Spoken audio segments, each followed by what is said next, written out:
Assalamualaikum warahmatullahi wabarakatuh. Alhamdulillahi rabbil alamin.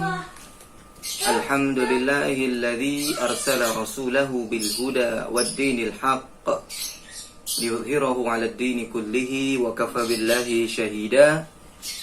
Asyhadu an la ilaha illallah wa asyhadu anna Muhammadar Rasulullah. Allahumma salli wa sallim ala nabiyyina Muhammadin wa ala alihi wa ashabihi ajma'in, amma ba'd. Ikhwah fillah serta akhwat yang dirahmati oleh Allah Azza wa Jal, kesyukuran yang selalu layak untuk kita panjatkan kepada Allah harus selalu kita panjatkan dan terus panjatkan, tidak pernah berhenti. Karena dengan bersyukur itu kenikmatan yang Allah berikan kepada kita ditambahkan terus, ditambahkan keberkahannya, ditambahkan kebaikannya. Kemudian sebaliknya bagi orang-orang yang mengingkarinya, mengkufurinya, enggan untuk mensyukurinya, sesungguhnya Allah mengancam kepada orang tersebut azab yang amat pedih. Ikhwah serta akhwat yang dimuliakan oleh Allah, pada kesempatan kita kali ini akan membawakan kisah seorang sahabat Nabi SAW yang memiliki banyak keistimewaan. Beliau bernama Abbad bin Bishr radhiyallahu anhu. Abbad bin Bishr termasuk dari kalangan kaum Ansar. Kalau disebut dengan kaum Ansar, bisa dipastikan bahwa beliau berasal dari kota Madinah. Karena disebut Ansar, ya, atau sebab disebutnya Ansar karena mereka lah orang-orang Madinah ini yang menolong para muhajirin, kaum muslimin yang berhijrah dari kota Makkah menuju Madinah untuk menyelamatkan agama mereka. Ikhwah yang dimuliakan oleh Allah, beliau dari beberapa sisi banyak memiliki keistimewaan.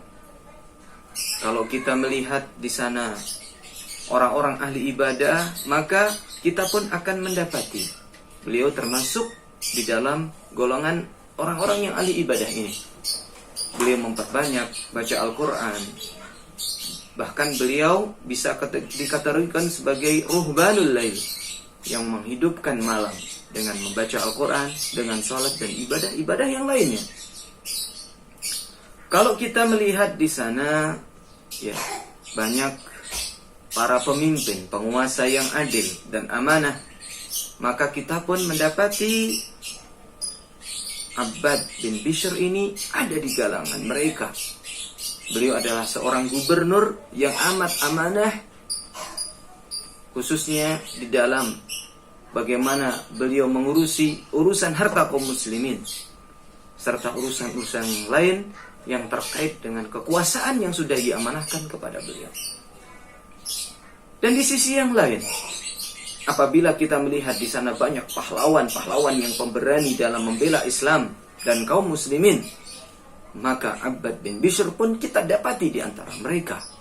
Beliau sangat berani, beliau sangat gigih dalam berjuang, memperjuangkan Islam ini, dan bagaimana beliau menghadapi orang-orang yang ingin menghancurkan umat Islam, ya, di laga peperangan. Maka dari itu Aisyah radhiyallahu anha mengatakan ada 3 orang dari kalangan kaum Ansar, dan 3-tiganya adalah dari Bani Abdil Ashhal. Tidak ada seorang pun yang bisa menandingi keistimewaan 3 orang ini. Yang pertama adalah Sa'ad bin Mu'adz, yang kedua adalah Usaid bin Hudhair yang telah kita ceritakan pada pertemuan-pertemuan yang lalu, dan yang ketiga adalah sahabat yang mulia yang sedang kita bicarakan saat ini, yaitu Abbad bin Bishr radhiyallahu anhum jami'an. Semoga Allah meridhai mereka semuanya. Ikhwah dan akhwat yang dirahmati oleh Allah, beliau masuk Islam bersamaan dengan masuk Islamnya Sa'ad bin Mu'adz, Usaid bin Hudhair, pada saat Mus'ab bin Umair radhiyallahu anhu diutus oleh Rasul sallallahu alaihi wasallam untuk mendakwahkan Islam ini ke kota Madinah. Dan Mus'ab ini adalah duta pertama kali yang diutus oleh Nabi ke kota Madinah untuk menyebarkan Islam. Pada saat Mus'ab bin Umair membacakan ayat-ayat Allah dengan merdu dan dengan penuh penghayatan, maka Abbad bin Bishr yang belum lengkap usianya 25 tahun, beliau orang yang mendapatkan cahaya Islam. Beliau menerima Islam, beliau begitu mendengar apa yang dibacakan oleh Mus'ab bin Umair dari ayat-ayat Al-Quran itu, beliau pun tersentuh hatinya dan iman pun masuk ke dalam hatinya.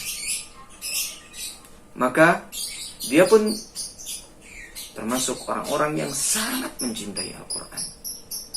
Dia tidak pernah terlepas dari Al-Quran dalam segala kesempatan. Tidak ada waktu luang, baik ketika berada di rumah, di luar rumah, dan dalam perjalanan. Beliau selalu melantunkan ayat Al-Quran. Maka dikisahkan suatu malam, seperti yang dilakukan oleh Rasul SAW pada setiap malamnya, beliau bertahajud di rumah Aisyah radhiyallahu anha. Sementara rumah Aisyah ini temboknya nempel dengan tembok Masjid Nabawi. Rasul SAW di malam itu mendapati suara yang begitu merdu dengan lantunan-lantunan Al-Quran. Beliau hafal dengan suara itu. Suara tersebut adalah suara Abbad bin Bishr. Namun untuk memastikan apakah memang betul apa yang beliau dengar itu adalah suara Abbad bin Bishr, beliau pun bertanya kepada Aisyah, apakah suara yang beliau dengar itu adalah suara Abbad bin Bishr? Maka Aisyah radhiyallahu anha pun menjawab, betul wahai Rasul sallallahu alaihi wasallam, ini adalah suara Abbad bin Bishr. Dan Rasul pun mendoakan Abbad bin Bishr dengan doa ampunan, ya Allah, semoga Allah mengampuni dosa-dosanya. Abbad bin Bishr, kecintaannya terhadap Al-Quran bukan dalam kisah ini saja yang menunjukkan akan kecintaannya tersebut, tetapi dalam kesempatan yang lain, yang mana suatu kali Abbad bin Bishr berjalan bersama rombongan Rasul SAW untuk melakukan suatu perjalanan. Suatu saat Rasul SAW ingin singgah bersama rombongan sahabatnya ini di suatu tempat. Dan di malam harinya Rasul SAW menawarkan kepada para sahabat, siapakah yang mau ronda, berjaga di tempat tersebut. Dan dari sini kita juga bisa memetik pelajaran bahwa ronda adalah salah satu sunnah yang disunahkan oleh Rasul SAW. Maka orang pertama kali yang menawarkan diri dan siap untuk berjaga di malam itu adalah Abbad bin Bishr. Kemudian diikuti oleh Ammar bin Yasir. Dan mereka berdua mengatakan bahwasanya kami siap berjaga di malam ini. Dan mereka berdua sepakat untuk berbagi waktu. Ammar bin Yasir di akhir waktu, di paruh yang berikutnya yang kedua, dan Abbad bin Bishr adalah paruh malam yang pertama. Maka Ammar bin Yasir pun istirahat, dia manfaatkan waktunya untuk tidur, sedangkan Abbad bin Bishr, beliau menggunakan waktunya untuk memperbanyak baca Al-Quran dan sholat malam. Nah, beliau pun di saat malam yang begitu indah dengan bintang-bintangnya, suasana begitu tenang, beliau pun memulai melaksanakan sholat dan memperbanyak baca Al-Quran dan memperpanjang bacaannya. Di tengah-tengah beliau sedang melaksanakan sholat seperti ini, datanglah orang yang ingin berbuat jahat. Dia melihat di situ ada orang yang sedang sholat, ataupun sedang jaga gitu mungkin berdiri panjang. Akhirnya orang ini pun mengarahkan anak panahnya kepada Abbad bin Bishr. Terkenalah tubuh Abbad bin Bishr dari panah tersebut.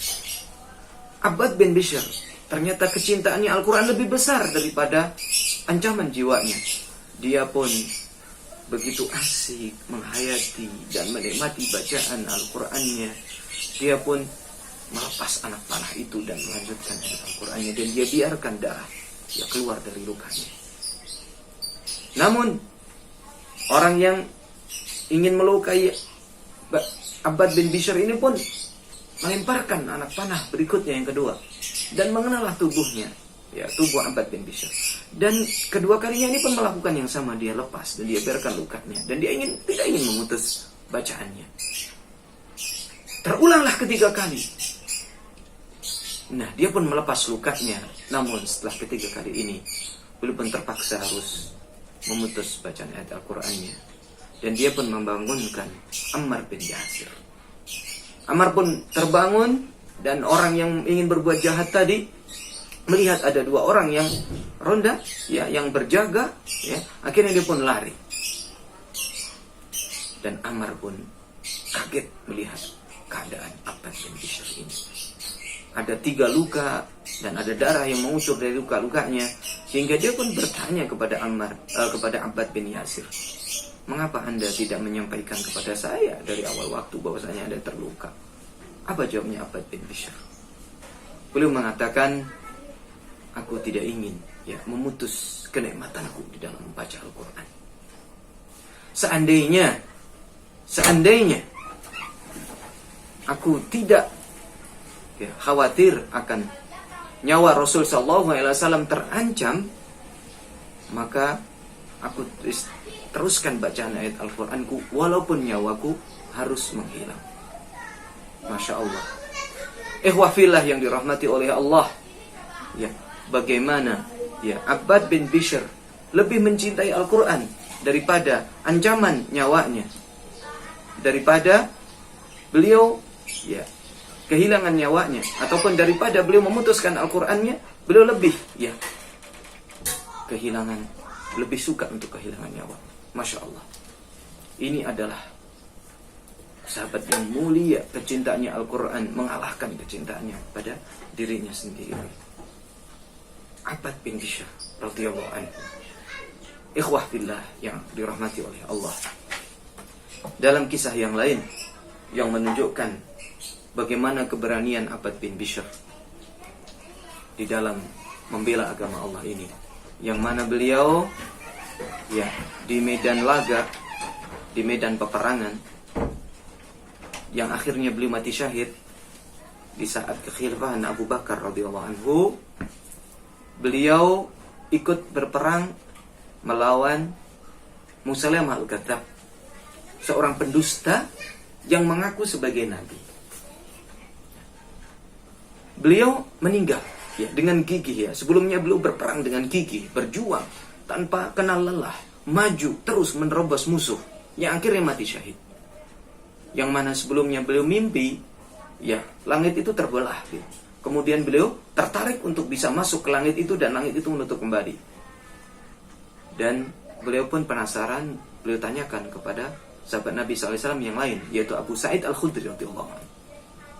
Beliau menceritakan tentang mimpinya, dan Abu Sa'id mengatakan bahwasanya engkau akan mati syahid.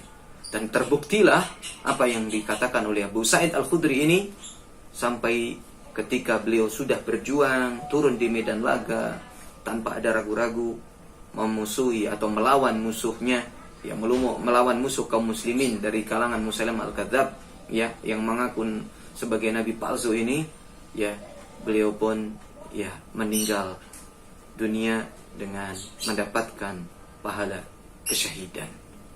Ikhwah dan akhwat, atau ikhwah dan akhwat sekalian yang dirahmati oleh Allah, ini adalah cerita ataupun kisah yang begitu menginspirasi kita bagaimana kecintaan seorang Abbad bin Bishr ini terhadap Al-Quran, sampai beliau pun, ya, lebih, ya, mencintai Al-Quran daripada nyawanya sendiri.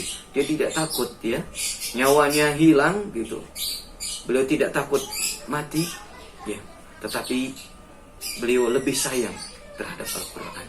Begitu juga bagaimana keberanian beliau di medan peperangan melawan kaum muslimin, ya, atau melawan orang-orang Musailamah al-Kadzdzab yang memusuhi kaum muslimin. Terus bagaimana beliau, ya, begitu cepatnya menerima dakwah Mus'ab bin Umair pada saat beliau berusia 25 tahun, yang saat itu mungkin, ya, masa-masa muda lebih banyak untuk foya-foya dan melakukan hal-hal yang melalaikan. Namun beliau mampu untuk menundukkan hawa nafsunya, sehingga beliau pun masuk Islam dengan keislaman yang sebaik-baiknya. Demikianlah ikhwah yang bisa Anda sampaikan. Kalau ada kesalahan yang saya minta maaf. dan apabila benarnya itu adalah semata-mata datangnya dari Allah Azza wa Jalla. Wassallallahu ala nabiyyina Muhammadin wa ala alihi washabihi ajmain wa akhiru da'wana anil hamdulillahi rabbil alamin. Wassalamu alaikum warahmatullahi wabarakatuh.